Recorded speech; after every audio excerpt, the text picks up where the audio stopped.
तो लोग कहेंगे, लोगों का काम है कहना, ऐसा मैं नहीं, चुनाव आयोग कहती है। वो बैलेट का बक्सा लूट के ले जाते थे, ईवीएम को हैक नहीं कर पाते, इसलिए जनाब ये आरोप लगाते हैं। इनके नेताओं के जीतने के बाद विकास के बयार के ऊपर चर्चा बंद हो गई, बलात्कार के ऊपर चर्चा शुरू हो गई, दंगा के ऊपर चर्चा शुरू हो गई। आज देश कहां जा रहा है साहब? आज देश को सोचना होगा, उत्तर प्रदेश की जनता को सोचना होगा।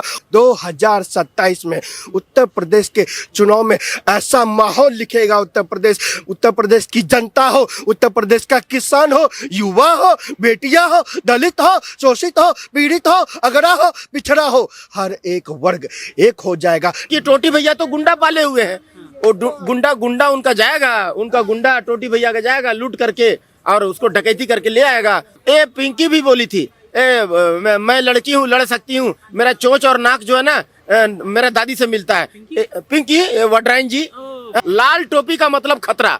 लाल टोपी देखो भैया तो दूर से ही उसको जो है ना उसको तिरस्कार कर दो, अवॉइड कर दो। नमस्कार, बहुत बहुत स्वागत है आपका हमारे चैनल पर। उत्तर प्रदेश में 9 विधानसभा सीटों पर उपचुनाव होने हैं और इससे पहले भी बहराइच में आप सभी ने देखा होगा किस तरीके से दंगे हुए। दंगे होने के बाद आरोपियों का हाफ एनकाउंटर कराया गया और हाफ एनकाउंटर किया गया और उसके बाद अखिलेश यादव लगातार हमलावर थे बीजेपी पर, लगातार कह रहे थे कि चुनाव होने हैं, इस वजह से ये दंगा कराया गया है। भारतीय जनता पार्टी इस बार लोकसभा चुनाव में अच्छा प्रदर्शन नहीं कर पाई, इस वजह से हिंदू मुस्लिम की राजनीति और लड़ा के वोट लिया जाएगा। अब एक बयान और अखिलेश यादव देते हैं, कह रहे हैं कि चुनाव आयोग उपचुनाव में इस तरीके से काम करेगा जैसे वो बीजेपी का कार्यकर्ता हो। अब इस पूरे मामले पर बात करने के लिए कुछ लोग जुड़े, उनसे बात करते हैं, पूछते हैं क्या अपनी राय रखते हैं। सर, उत्तर प्रदेश की 10 में से 9 सीटों पर उपचुनाव हैं। अखिलेश यादव अब कह रहे हैं कि चुनाव आयोग बीजेपी को जिताने के लिए इस तरीके से काम करेगा जैसे उनका कार्यकर्ता हो। क्या कहेंगे इस पर? सर देखिए, उत्तर प्रदेश की जनता जानती है 2024 के लोकसभा के चुनाव में उत्तर प्रदेश की जनता को किस तरह से बरगलाने का काम किया, उनको बांटने का काम किया, उनको अलग अलग जातियों में बांटने का काम किया, सबको भिन्न भिन्न करने का काम किया, एक लॉलीपॉप देने का काम किया गया। खटाखट योजना के माध्यम से न जाने बहुत कुछ देने की बात कही गई, बदलने की बात कही गई थी और लोकसभा चुनाव में जनता ने कहीं ना कहीं बटने के बाद क्या उत्तर प्रदेश की धरती पर हुआ है वो भी देखा है। अब आते हैं अखिलेश जी की बात पर। अरे साहब, 2024 के चुनाव के बाद ढोल पीटते थे ये लोग, ढोल पीटते थे कि एनडीए की सरकार गिर जाएगी।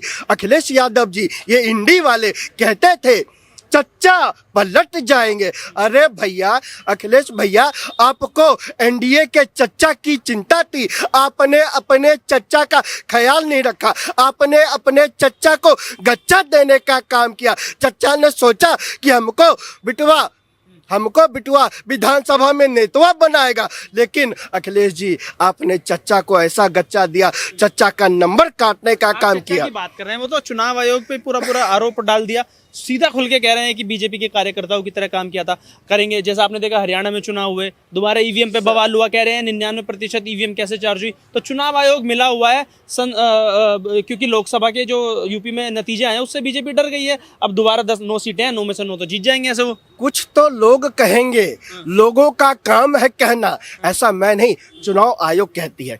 भाई साहब, चुनाव प्रक्रिया जब शुरू होती है ना तो सभी प्रत्याशियों को बुलाया जाता है, उनको चैलेंज किया जाता है कि करके दिखाइए ईवीएम को हैक, लेकिन उनके में पावर नहीं रहती, उनके में क्षमता नहीं रहती, उनके में उतनी बुद्धि नहीं रहती, उनमें उतनी हैसियत नहीं रहती, क्योंकि वो लोग बैलेट बॉक्स को लूटने में माहिर है, ईवीएम को हैक करने में माहिर नहीं है साहब। वो बैलेट का बक्सा लूट के ले जाते थे, ईवीएम को हैक नहीं कर पाते, इसलिए जनाब ये आरोप लगाते हैं लोग।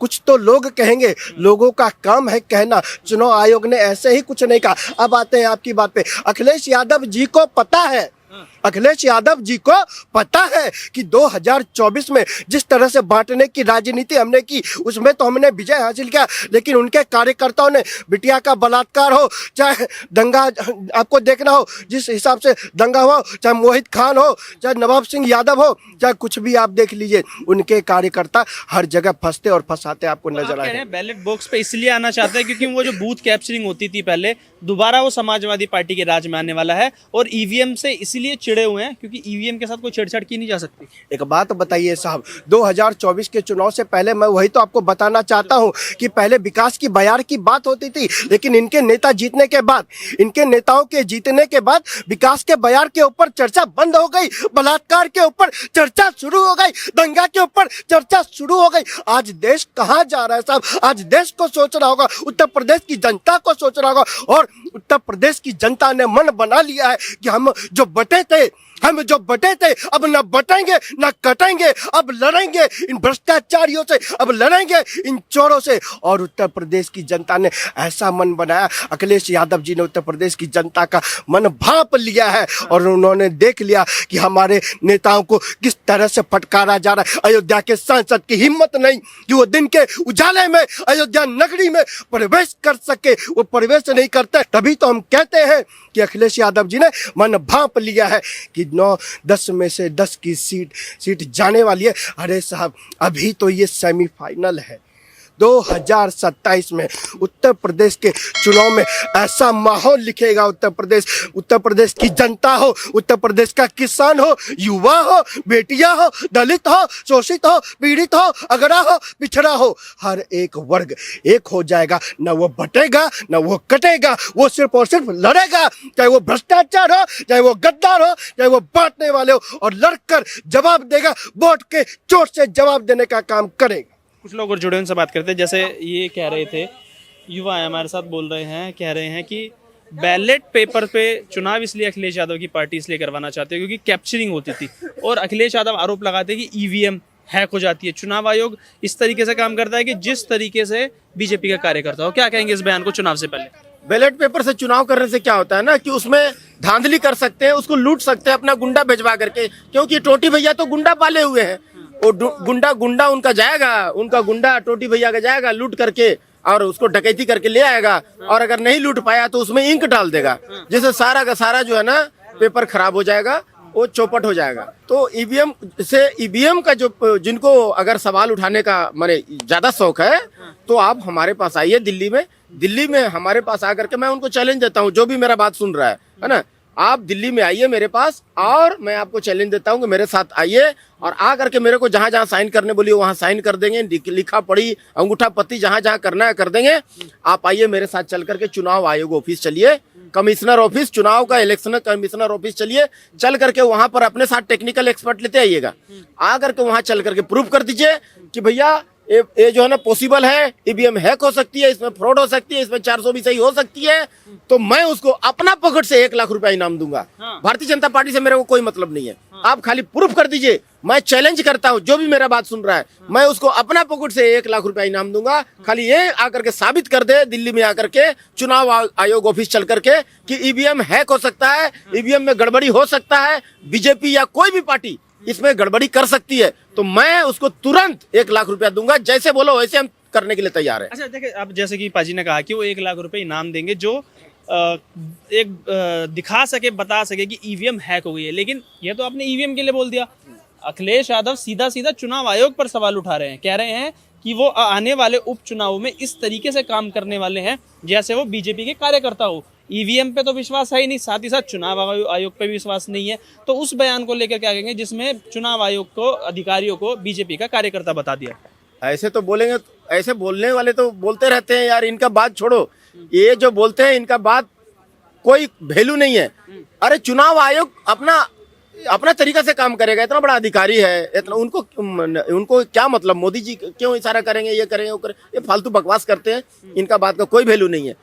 ये सिर्फ बरगला रहे हैं, अपने वोटरों को लुभा रहे हैं और इस टाइप का झूठ फैला रहे हैं। तो झूठ तो एक ही बार चलता है ना, झूठ आप पिछले बार फैलाए थे आप लोग, इतनी ठगबंधन वाले कि संविधान खत्म कर देंगे, मोदी जी आरक्षण खत्म कर देंगे, और अगर मेरा एरिया में सांसद जीतेगा तो जीतते के साथ 5 तक गिनती गिनेंगे, 1 2 3 4 5 तक गिनते के साथ आपको जो है ना आपका अकाउंट में 8,500 खटाखट आ जाएगा। ये पिंकी भी बोली थी, मैं लड़की हूँ, लड़ सकती हूँ, मेरा चोंच और नाक जो है ना मेरा दादी से मिलता है। पिंकी वड्राइन जी, हाँ, ये भी बोली थी कि मैं लड़की हूँ, लड़ सकती हूँ, मेरा चोंच और नाक मेरा दादी से मिलती है और मैं कार्बन कॉपी हूँ। अरे भाई, आपका चोंच और आपका नाक अगर कार्बन कॉपी आपका दादी से अगर मिलता है तो इस देश को क्या फायदा होगा आपका चोंच से, आपका नाक से? ये सब बकवास बात है, ये सब फालतू बात करते हैं, हर देश की बात की, विकास की बात नहीं करते हैं। ये राम भक्तों पर गोली चलवाने वाले लोग हैं, ये टोटी भैया, इनका बाबूजी राम भक्तों पर गोली चलवा के सरजू नदी का जल जो है ना राम भक्तों से का खून से लाल कर दिए थे। लाल टोपी का मतलब खतरा।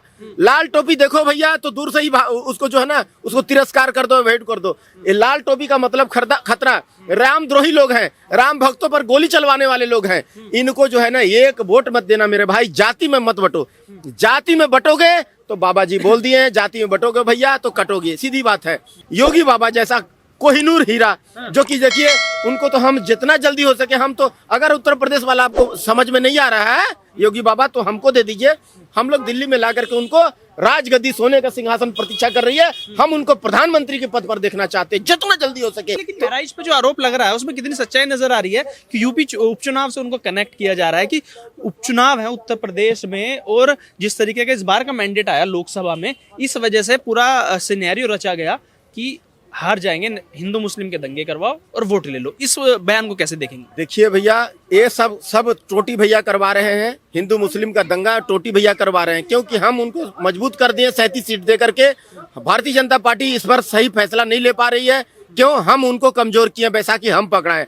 ये सिर्फ टोटी भैया का पार्टी जो है ना सपा, ये सिर्फ, और झाड़ू छाप हो या टोटी भैया का पार्टी हो या कांग्रेस हो या आरजेडी हो या तृणमूल कांग्रेस हो, या ये सब जो है ना सब के सब सिर्फ मुसलमान भाइयों के भरोसे बैठे हुए हैं। मुसलमान भाई हमको बिरयानी पका करके सोना का थाल में परोस करके देगा तो हम उस पर सब लोग टूट पड़ेंगे।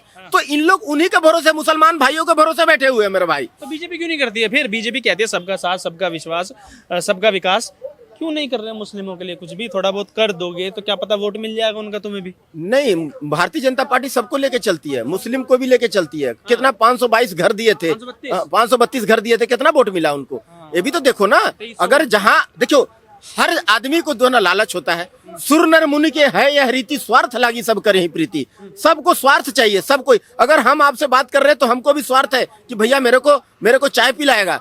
ये हाथ में अगर मिठाई नहीं रखेंगे तो हाथ भी मुंह के पास नहीं जाएगा। अगर वो इतना 532 घर दिए हैं तो अगर वो भी लालच में दिए थे कि हमको वोट देगा, मिला क्या? अंडा, कुछ भी वोट नहीं मिला। तो वोट देगा तब ना भाई, सबका साथ सबका विकास की बात करेगा, नहीं तो अपना मैनिफेस्टो बदलेगा ना भाई, अपना रास्ता तो बदलेगा। उसको तो वोट चाहिए। पहले टोटी भैया का जमाना में क्या होता था ना, लोग जो है ना कपड़ा सुखाते थे बिजली के तार पर, 1-1 महीना 2-2 महीना लाइन नहीं आता था। इतना भरोसा था वहाँ का आवाम को कि अरे भैया लाइन नहीं आएगा। भीगा हुआ कपड़ा ऐसे हाथ से जाकर के सुखाते थे कपड़ा, है ना। और उसके बाद में माताएं बहनें लड़की लोग जो है ना, जो है कॉलेज का लड़की लोग हो, स्कूल का लड़की लोग, उनको दिन दहाड़े उठा लिया जाता था। डर के मारे दहशत का ऐसा माहौल था कि कोई स्कूल नहीं भेजता था अपना बेटी को पढ़ाने के लिए। भैया नहीं पढ़ाना भैया, कौन पता नहीं कौन कब उठा ले। तो आज जाके देखिए, कोई भी लड़की को हाथ डाल के देखिए, बाबा सीधा कहते हैं यहाँ लड़की छोड़ो, अगले चौक पे तेरे को यमराज से दर्शन करा दिया जाएगा, नो जेल नो बेल, सीधा पकड़ के नरक में ठेल। तो यह है योगी बाबा। आखिर सवाल ये होगा कि बुलडोजर एक्शन जो नारा दिया था उत्तर प्रदेश में समाजवादी पार्टी और कांग्रेस ने कि यूपी के 2 लड़के भारी पड़ गए, तो क्या लग रहा है उपचुनाव में बुलडोजर बाबा भारी पड़ने वाले हैं कि यूपी के 2 लोंडे भारी पड़ जाएंगे और उपचुनाव में सीटें निकाल के ले जाएंगे? कोई भारी नहीं पड़ेगा। बाबा के सामने सबको पता चल गया है कि बाबा के सामने किसी का नहीं। काट की हांडी बार बार आग पर नहीं चढ़ती, काट की हांडी आग पर बार बार नहीं चढ़ती। मैं बार बार कहता हूँ, ये पोल पट्टी इनका खुल चुका है ठगबंधनों का, कि ये सब चोर लुटेरे लोग हैं, रामद्रोही है। राम का नहीं, जो राम का नहीं वो किसी काम का नहीं। तो ये कहते हैं ना, जा पर कृपा राम की होई, ता पर कृपा करहि सब कोई। जिस पर श्री राम प्रभु का कृपा हो जाता है ना, सब वर्ल्ड में जितना आदमी है ना, जितना आवाम है, सब कृपा करने लगता है, फूल बरसाने लगता है। और जिनके कपट दम नहीं माया, तिनके हृदय बसा हूं रघुराया। जिनके हृदय में कपट नहीं है, छल नहीं है, द्वेष नहीं है, ईर्ष्या नहीं है, लालच नहीं है, काम नहीं है, क्रोध नहीं है, उसी के हृदय में श्री राम प्रभु का वास होता है। ये बात जान लो। तो ओ श्री राम प्रभु का महिमा जान लीजिए कि गुरु ग्रंथ साहिब में लिखा हुआ है श्री राम प्रभु के बारे में कि सब सुखदाता राम है, दूसरा ना ही न कोई। जितना वर्ल्ड में सुख सुविधा दिख रहा है ना, सबको देने वाले श्री राम प्रभु है। उस राम श्री राम प्रभु के ऊपर में इन लोग 25 उस श्री राम प्रभु के मंदिर के अगेंस्ट में 25 वकील की फौज खड़ा करने वाली एक कांग्रेस पार्टी है, और इधर से राम भक्तों पर गोली चलवाने वाले एक टोटी भैया का पार्टी है, सपा पार्टी है। तो लाल टोपी का मतलब खतरा। तो आज जो है ना, सिर्फ और सिर्फ योगी बाबा का सरकार चाहिए, और हम सारा आवाम, देश का 150 करोड़ आवाम मांग रहे हैं कि योगी राज चाहिए, हमें योगी राज चाहिए।